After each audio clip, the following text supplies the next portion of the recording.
দেশে দেশে যুদ্ধ চলছে। দেশে দেশে একটা কি বলবো, একটা অপ্রীতিসূচক পরিস্থিতি, শান্তি নেই।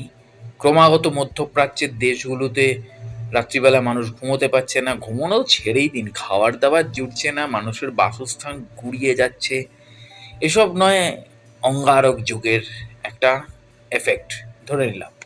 অঙ্গারক যুগের যে কানেকশন, আমারও ভিডিও করা আছে, দেখেই নেবেন। আমরা বলেই দিয়েছিলাম যে যুদ্ধ অবশ্যম্ভাবী, ভূমিকম্প অবশ্যম্ভাবী, অগ্নিকাণ্ড এগুলো চলবেই।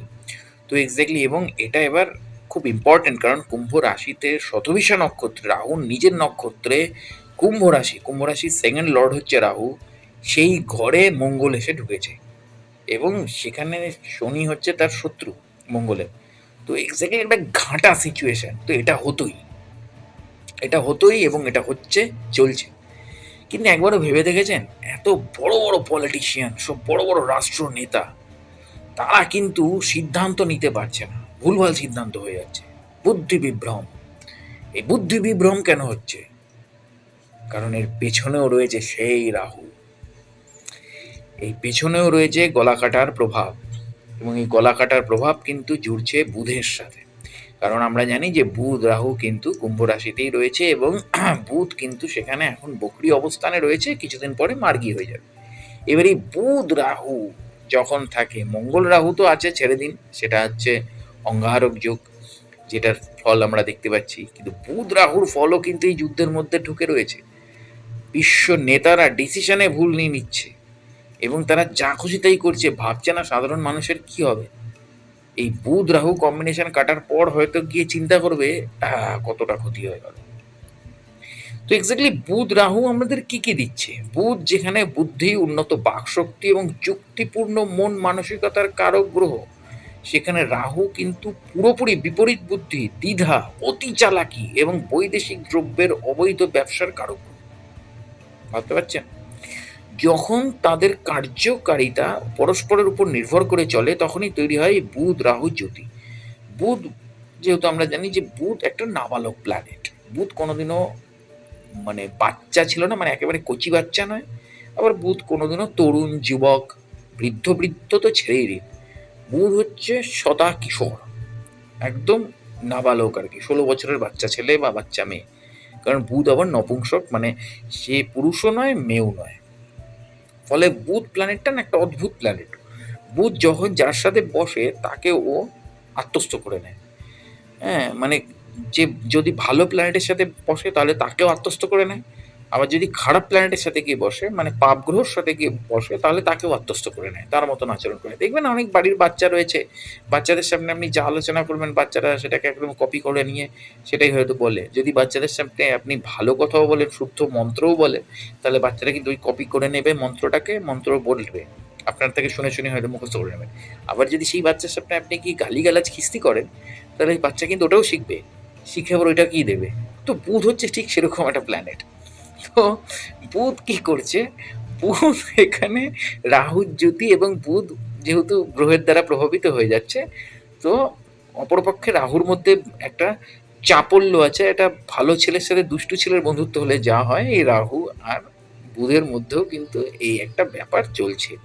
এবার বুধ রাহু যদি যে সবসময় খারাপ ফল দেয় এমনও নয়। যদি জন্মছক এবং রাশি লগ্ন সাপেক্ষে সুবিধাজনক স্থানে, বিশ্বের কথা বাদ দিন, কথা বাদ দিন, আপনার কথা বলছি, আপনাদের যাদের যাদের আছে, তো সেই ক্ষেত্রে যদি রাশি লগ্ন সাপেক্ষে সুবিধাজনক স্থানে এই বুধ রাহু তৈরি হয়, তাহলে সেক্ষেত্রে আপনার তীক্ষ্ণ বুদ্ধি, গবেষণামূলক কাজ, প্রযুক্তিবিদ্যা, জ্যোতিষ এবং রহস্যবিদ্যা, বিদেশি ভাষায় ব্যুৎপত্তি ইত্যাদি ক্ষেত্রে বুধ রাহু বিশেষ কম্বিনেশন কিন্তু মারাত্মক হয়।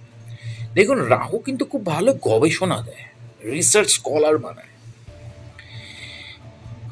আর সে একটা গান আছে না, গভীরে যাও গভীরে যাও। কেতু তো ঠিক আছে, কেতুর একটা প্রভাব আছে গোপন জিনিসের একদম মূলে চলে যাওয়া, যেটা হচ্ছে তদন্ত বা গোয়েন্দাদের একটা ম্যাটার।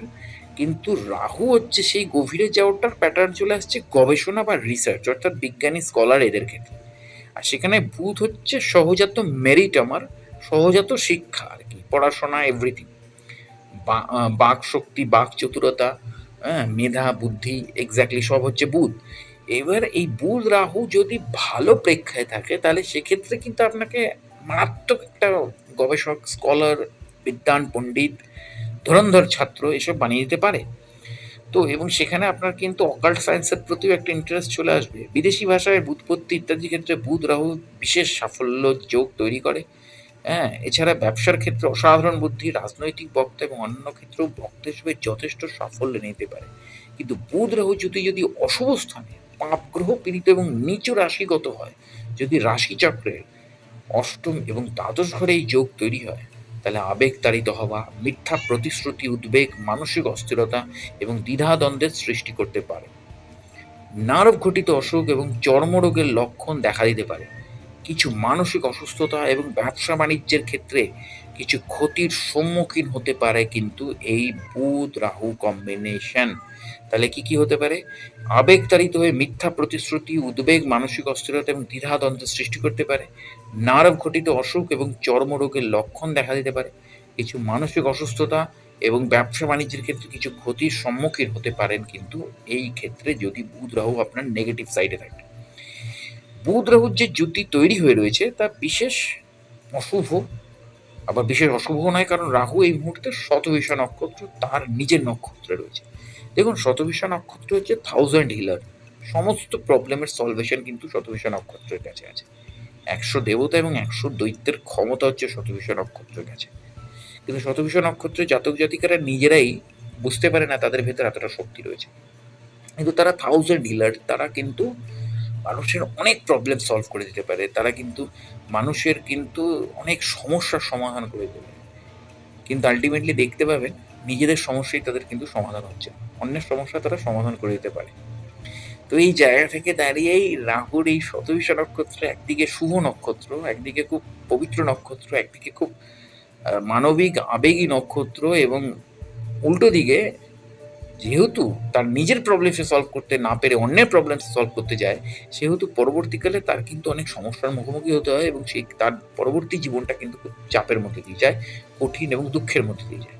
তো এক্স্যাক্টলি সেই জায়গা থেকে দাঁড়িয়ে নার্ভ ঘটিত অসুখ, চর্মরোগের লক্ষণ এগুলো তো রয়েছে। তো এক্স্যাক্টলি এটা তার শুভ স্থান, যেটা আমি বারবার বললাম। কুম্ভ রাশিতে যেটা বললাম যে এই যে কানেকশন, এই কর্কট রাশি, সিংহ রাশি, কন্যা রাশি, তুলা রাশি ইত্যাদি রাশির একটু এই সময় সতর্ক হয়ে চলা প্রয়োজন আছে। মেষ রাশি এবং মিথুন রাশির ক্ষেত্রেও বুদ্ধি বিভ্রম থেকে সতর্ক থাকতে হবে। বয়স বাড়ার সাথে সাথে অন্যান্য গ্রহের শুভ প্রভাব থাকলে বুধের প্রভাব অনেক কমে যায়। বালক বা কিশোর যারা, তাদের দিকে নজর রাখা প্রয়োজন। রাহু যখন মানে হাতে থাকে তখন রাহু কিন্তু অনেক কিছু করতে পারে। মানে রাহু অনেকটা কিন্তু কিরকম বলবো আমি, দেখুন রাহু তো অ্যাকচুয়ালি টেকনোলজি। রাহু মানে কিন্তু টেকনোলজি। এই যে আমরা ফোনের মাধ্যমে যে আপনার এই জিনিসটা যে দেখছেন, এটাও কিন্তু রাহুর মানে কানেকশন। রাহুর টোটালটাই টেকনোলজি, যার জন্য চীন কিন্তু রাহুকে খুব মানে, এবং আমাদের কাছে আনলাকি 13, ওদের কাছে কিন্তু লাকি 13, কারণ 3 আর 1 4 নিউমারোলজি সংখ্যা অনুযায়ী। এবং চীন জানেন কতটা টেকনোলজিক্যাল একটা অ্যাক্টিভ কান্ট্রি। তো এক্স্যাক্টলি সেই জায়গা থেকে দাঁড়িয়ে রাহু মানেই কিন্তু টেকনোলজি। তো আমাদের হাতের এই মোবাইলও কিন্তু রাহুর কানেকশন দেয়। আর এই মোবাইলের মাধ্যমে উল্টোপাল্টা জিনিস দেখে বাচ্চারা যে বুদ্ধি বিভ্রম ঘটে বা অনেক মানুষের যে বুদ্ধি বিভ্রম ঘটে, এটাও কিন্তু বুধ রাহুর একটা নেগেটিভ কম্বিনেশন। কিন্তু শুভত্বের বিষয় হচ্ছে এটাই যে এই মুহূর্তে রাহু তার সব থেকে সেরা নক্ষত্রে বসে রয়েছে, এবং সেখানেই বুধ এসে বসে রয়েছে। কিন্তু বুধ বক্রী অবস্থানে রয়েছে। বুধ কিছুদিন পরে মার্গী অবস্থানে ফিরে আসার পর আরও ভালো প্রভাব দিতে পারবে।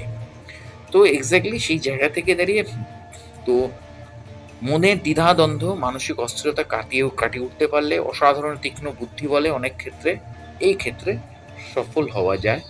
এবং আপনাদের এই ক্ষেত্রে যদি আপনারা এটাকে কাটাতে চান তাহলে গণেশের পূজা করতে হবে, গণেশকে দুর্বা নিবেদন করতে হবে। বাচ্চাদের ক্ষেত্রে বাচ্চাদের প্রতি কেয়ারফুল হতে হবে, বাচ্চাদের কিছু গিফট দিতে হবে, ভালো গিফট। এসব করলেই আস্তে আস্তে আস্তে আস্তে সমস্ত প্রভাব কেটে যাবে। দুর্গা সপ্তশতী মন্ত্র পাঠ, দুর্গা মন্ত্র জপ বিশেষ সহায়ক হবে। এবং শনিবার কালো বা নীল রঙের বস্ত্র আপনাকে পরিধান করতে হবে বা দান করতে হবে, এরকম একটা কিছু টোটকা রয়েছে। এবং সেটা ব্যক্তি বিশেষে তাৎপর্যময়, সেটা আমি আলাদা কোনো ভিডিওতে বলবো।